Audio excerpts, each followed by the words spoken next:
So how has Sabres GM Kevin Adams done so far this offseason? Find out coming up.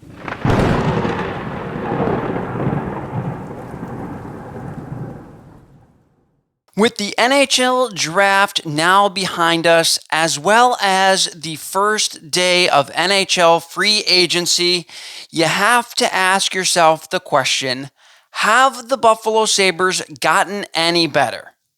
And the short answer is, on paper, yeah, they have.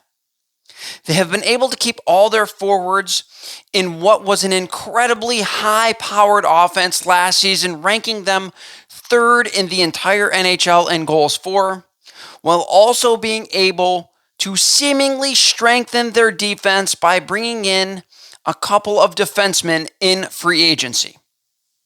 Let's first start with the draft, and then Buffalo Sabres drafting forward Zach Benson.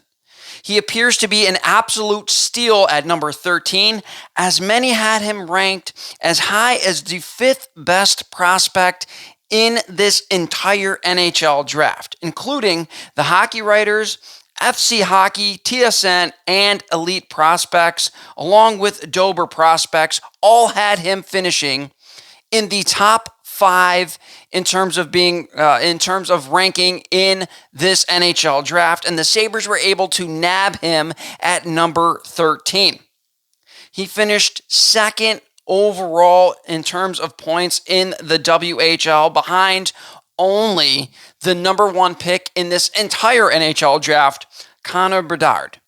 For this pick alone, I grade this an A.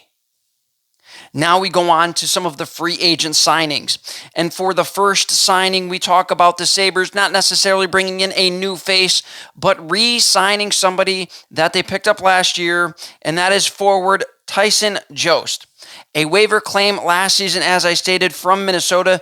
Jost enjoyed what was likely one of his best seasons of his entire career, scoring 22 points in 59 games, and he seems to have found his place in the NHL as a solid depth scorer, and again seems to have found a very good spot as a bottom 6 scoring forward for this young and talented Buffalo Sabres team. He is somebody that I was hoping that they would re-sign, as he was able to what seemingly elevated the play of a Casey Middlestat in this past season. He was a very, very good addition for the Buffalo Sabres, and I am very happy that they were able to get him re-signed for a modest contract going into this next season. For this move, I graded the Buffalo Sabres with a solid B+. Before we go any further, remember, guys, if you like watching any of this content, to like, subscribe, and hit that notification bell so you guys never miss a video. Of course, I talk Bills, Sabres, and the University at Buffalo men's basketball and football teams right here on this page. Also, remember to check out some cool merch. The links will be in the description below. Now we move on to the key additions that the Buffalo Sabres added in free agency, and that was defensively. Now, as I stated many times in many videos, it was no secret that defensively, there was no question that Buffalo needed to do something to bolster them heading into this next season. So Adams went out and he signed 2 D-men. Now, if you watched last video, you know none of the D-men that I picked the Buffalo Sabres signed. Instead, they went with first being veteran defenseman Eric Johnson, the 6'4", 225-pound, 35-year-old D-man was brought in to help stabilize this very young Sabres defensive core and also provide some veteran leadership on the back end.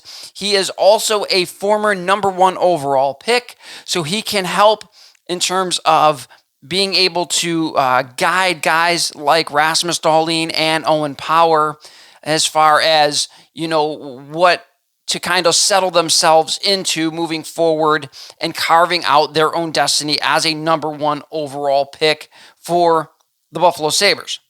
Now, though on the older side, he still averaged over 17 minutes a game and had 102 block shots and 121 hits in just 63 games last season. Johnson, in my opinion, will likely slide in on that third pair and also be an asset on the penalty kill. I grade this move a B minus, mostly because of his age going into this season.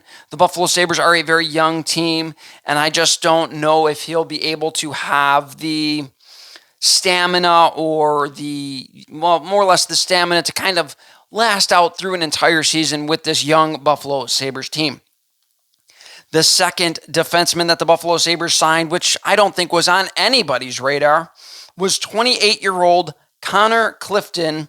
And Clifton showed that he had some offensive ability last season as the Boston Bruins just absolutely destroyed most everybody until they got to the playoffs. Clifton had 23 points. However, much like Johnson, Clifton was brought in to shore things up on the defensive end and also add some physicality and grit to the back end, something that the Buffalo Sabres sorely lacked last season. They tried to address it, bringing in Stillman and bringing in Greenway. Those didn't really work out the way that they had hoped that they would probably work out. I still like both of those guys, and hopefully there is a place somewhere on this team for both of those guys. However, they brought in Connor Clifton to be the physical presence that he was in Boston. I believe he led the Boston Bruins in hits. He would have led the Buffalo Sabres in hits by a wide margin, over 100 more hits than the closest Buffalo Sabre, which was Matthias Samuelsson last season. Overall, I really like this move. I don't think it is a home run move. However, it is a very solid move, again, for the Buffalo Sabres, and I would grade this one a B. Overall, if you add everything up and then divide it, of course, this comes out to a very solid grade for General Manager Kevyn Adams of a B+, which again is a very strong grade. The Sabres did not seem to hit an absolute home run.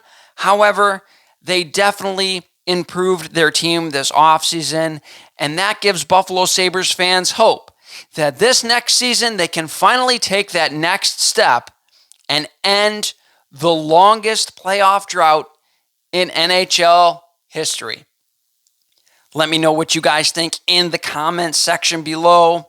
I appreciate all you guys for watching, and as always, have a fantastic week.